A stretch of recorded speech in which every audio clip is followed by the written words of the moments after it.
So number 5 is 1 plus 1i.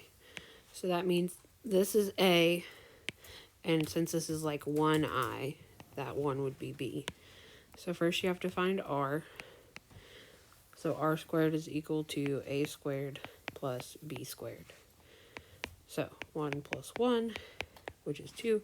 So that means r squared is equal to 2. You take the square root of both sides. So then r is equal to the square root of 2. Then you need to find theta. So you do that by doing the inverse tangent of b over a. So this is what you would plug in the calculator.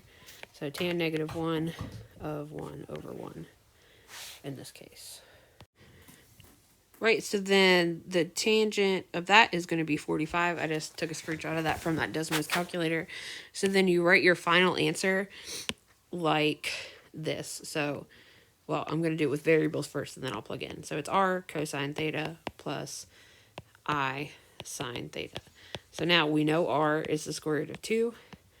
Cosine 45 plus I sine 45. So this is what your answer would look like. And sometimes you'll get decimals here. That's okay. Just round them up. Same thing here. Leave it as a square root if you can, though. All right, let me know if that helps. And if you have more questions, I'll get back to you with more videos either tonight or tomorrow.